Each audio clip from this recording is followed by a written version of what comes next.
안녕하세요, 반갑습니다. 여러분, 책이 읽고 싶어지는 랜선 책방, 일요 책방의 저는 용도사입니다. 여러분, 먼저 조.9R 좀 시원하게 눌러주시고 시작을 오늘 하면 좋겠습니다. 가을 하면 무슨 계절인가요? 가을 하면 독서의 계절인데, 사실은 독서를 너무 하지 않아서 그렇잖아요. 가을 하면 놀러 가야지. 그래서 가을 하면 독서의 계절이라는 게 아주 오래전에 출판계에서 만든 마케팅 용어라는 말이 있습니다. 그래도 그런 마케팅 용어라고 하더라도 또 가을에 책을 읽으면서 또 나의 또 심신의 수양을 쌓는 것은 필요하다고 생각해요. 그래서 연휴를 앞두기도 하고 가을에 따뜻한 차 한 잔과 함께 독서를 한번 하시면 어떨까 해서 가을에 읽으면 좋을 추천 도서를 가져왔습니다. 제가 진짜 최근에 읽으면서 너무 좋았던 책들 한번 소개를 해볼게요.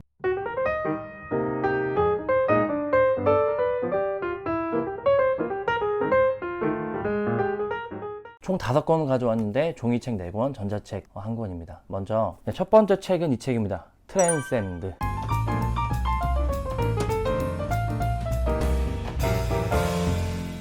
초월이라고 하는 제목인데요. 출판사에서 책을 보내주셨어요.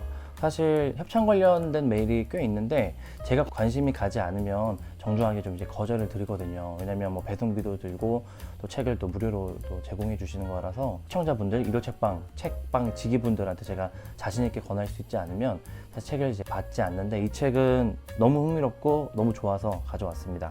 여러분, 이 책은 제가 정말 강추한 책이거든요. 최고의 마음은 어떻게 만들어지는가 라는 부제목이 달려 있어요.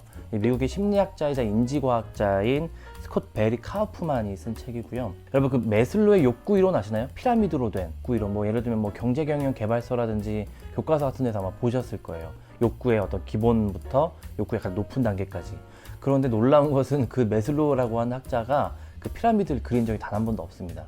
그 이후에 어떤 경영회사 이런 곳에서 아마 피라미드를 그렸을 것이라고 추측을 하고 있는데, 그러니까 어떤 자아 실현 혹은 인간의 잠재력, 인간의 창의성이나 욕구의 기저에는 어떤 심리들이 담겨 있고 그것을 우리가 어떻게 충족해 나갈 수 있는지를 매슬로우는 활동했던 미국 당대에서 행동주의 심리학, 그러니까 굉장히 어떤 실험 중심과 과학 중심의 행동주의 심리학에 조금은 이제 다른 길을 내는 인본주의 심리학자들과 함께 고민을 하면서 뭐 긍정 심리학이라든지 여러 가지 참된 인간이란 무엇인가를 고민하고 삶의 의미를 추구했던 그런 심리학자라고 할 수 있습니다.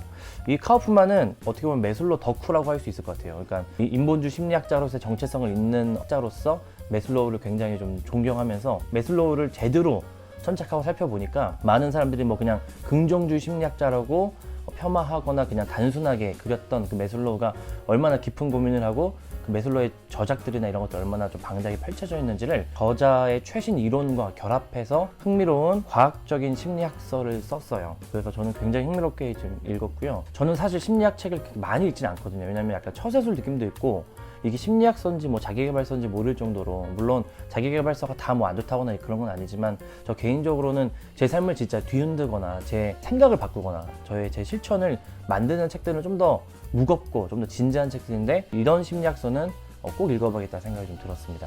그래서 매슬로우의 그 피라미드 이미지를 이렇게 돛담배 이미지로 바꾸고 있어요. 배가 있고 그 돛이 있겠죠. 가장 기본적으로 그 바다에도 흔들리지 않을 수 있는 안정적인 기반 3가지, 안전, 연결, 자기 존중으로 그 기반을 다지고 그 위에 성장을 위한 것에는 탐구, 사랑, 목적. 그래서 이 3가지를 나눠서 이 돛담배로 해서 이 삶이라는 이 바다를 항해하는 돛담배로서의 우리의 어떤 욕구와 잠재력에 관한 기본 단계를 좀 그리고 있습니다. 뭐 약간 이 성장식의 그래프였던 피라미드 그래프와는 굉장히 다르죠. 그리고 이 목적 맨 위에는 초월, 트랜센드가 있어요. 초월이라는 게 뭐냐면, 이 저자는 이 심리학자이자 이제 인지과학자로서 안정과 성장이 3가지씩 있는 총 6가지의 나의 잠재력과 내면의 욕구와 어떤 자아 실현을 그냥 무시하거나 그것을 건너뛰는 방식에서 초월, 뭐 종교적인 초월일 수도 있겠고 지나친 신념이라든지 자기 자신의 삶과 하루의 삶과 전체적인 어떤 가치관과 의미를 차분하게 안정과 성장을 돌아보지 않고 그것들 건너뛰는 초월에 관해서는 좀 비판하고 있고요. 이것들을, 이 안정과 성장을 다 다진 이후에도 결국 인간은 그 초월을 동경하게 된다고 이야기하거든요.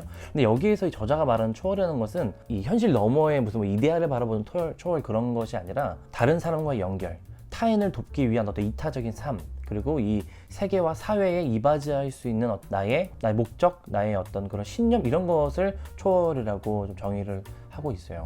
그렇기 때문에 결국은 타인을 위한 삶, 그리고 나의 어떤 안정과 성장, 예를 들면 자기 삶에 굉장히 그 심리적으로 안정감을 갖고 자존감을 가지고 자아 실현을 이루고, 그리고 뭐 사회적으로 봤을 때도 어느 정도의 뭐 부와 뭐 가족과 여러 가지 안정적인 성장을 이뤘다 하더라도 이 세계와 타인과 이 사회와 연결되고 이바지하고 있다는 그 초월에 다다라야만 진정한 자기 실현과 진정한 심리학적인 자기 삶의 어떤 의미를 찾을 수 있다고 이야기를 하고 있습니다. 그 지점에서 책은 좀 굉장히 좀 두꺼워요. 두꺼운데 최신 심리학과 인지과학과 메슬로우를 다시 새롭게 읽으면서 그것을 결합시키기 때문에 이 책 한 권이면 진짜 최근에 그 인본주의 심리학 중심의 심리학에서 주장하는 욕구와 나의 어떤 영혼과 나의 심리와 어떤 성격과 뭐 이런 것들을 좀 굉장히 깊이 좀 파헤칠 수 있다고 생각하고요. 저 10대, 20대 때는 뭐 혈액형 가지고 성격을 이야기하는 게 트렌드였는데, 요새는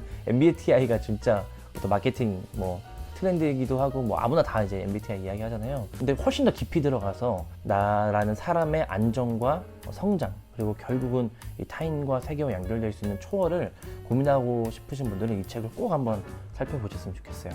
추천드려요. 그리고 이어서 이 두 번째 산이라는 책도 좀 소개를 하고 싶어요. 얼마 전 진행했던 이제 라이브 방송에 다른 패널분이 한번 소개를 했었는데, 저도 최근에 굉장히 재밌게 읽고 있었거든요. 데이비드 브룩스 최고의 저작이라고 소개도 되어 있고요. 우리나라의 뭐 허지웅, 이다혜, 남궁인 같은 분들이 또 추천도 했네요.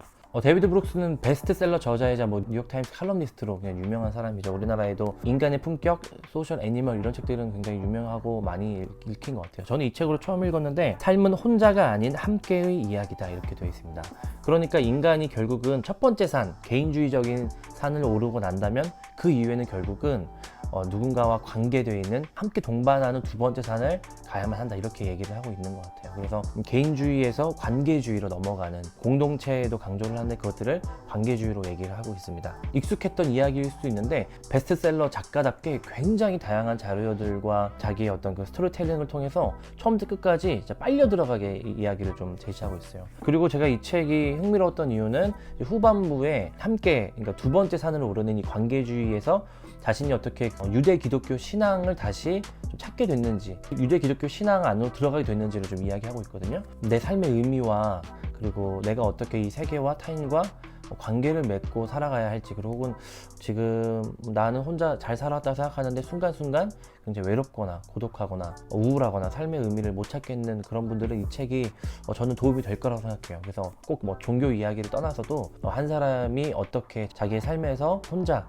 이렇게 좀 살아가다가 결국 누군가와 연결되는 고통 속에서 누군가의 도움을 받아서도 누군가를 돕기 위해 삶을 살아갈 수 있는지를, 그런 이야기를 이야기하고 있는 책입니다. 네, 그리고 과학책 한 권 소개해 드릴게요. 노화의 종말이라는 책인데 전자책으로 읽었습니다. 진짜 여러분 강추. 제가 뭐 과학책 읽는 건 그냥 독자로서 읽긴 하지만 진짜 재밌어요. 그리고 굉장히 도발적이고 좀 충격을 받으실 수 있습니다. 하지만 이 노화에 관한 수십 년 동안 연구한 최고의 세계적인 전문가가 쓴 책이어서 뭐 근거가 없거나 비과학적인 책이 전혀 아니에요. 저자의 핵심 주장은 노화는 질병이라서 치료할 수 있다고 얘기를 하고 있습니다. 그러니까 우린 인간은 모든 종이 다 유전자를 다 공유하고 있잖아요. 굉장히 공통된 유전자 세포를 모든 이 살아있는 생명 종들은 공유하고 있는데, 그 모든 생명 종들의 노화 유전자라는 것은 없다고 이야기를 하고 있습니다. 그러니까 우리가 언젠가는, 지금 현재 120세 이상 산 인간이 전 세계에 딱 한 명 있었다고 이게 기록을 하고 있는데, 수년이 지나고 노화가 극복이 되고 노화라는 질병을 치료하게 되면 120세 이상을 살게 되는 것이 평균이 될 것이다 이렇게 좀 강조를 하고 있습니다. 저자 자신이 낙관적인 세계관을 가지고 있다고 본인이 고백을 하고 있고, 그럼에도 불구하고 자신에게 가해진 어떤 그런 비판들, 그리고 반박들 같은 것들도 다 또 오픈을 하고 그것들도 되게 신중하게 다루고 있어요. 그리고 무엇보다도 이 책이 원서가 2019년에 나온 것 같은데 팬데믹이 나오기 직전에 사실 나온 책이잖아요. 그런데 이 책에서 팬데믹을 되게 강조해서 이야기하고 있습니다. 자신이 이 노화라고 하는 질병 극복한다고 했을 때 가장 큰 걸림돌은 이 기후위기 그리고 팬데믹 같은 전 세계적인 위협이다 이렇게 얘기를 하고 있습니다. 그래서 지금도 당연히 이 저자는 아마존 설립자 제프 베조스라든지 구글 같은 곳에서 연구소를 설립하거든요. 거의 뭐 몇 조에 해당하는 투자 비용을 주면서 너희들이 하고 싶은 연구 마음대로 해라 이런 식으로 노화에 관해서 다양한 지원을 해주고 있고, 이 저자도 계속해서 이 연구를 하고 있긴 하지만 팬데믹이 닥친 이 상황 관련해서 좀 더 본인의 낙관적인 세계관이 좀 수정되었을까 이런 궁금증도 좀 들긴 했고요. 그리고 무엇보다 자기 아들과 이야기 나눈 부분이 전 좀 인상적이었어요.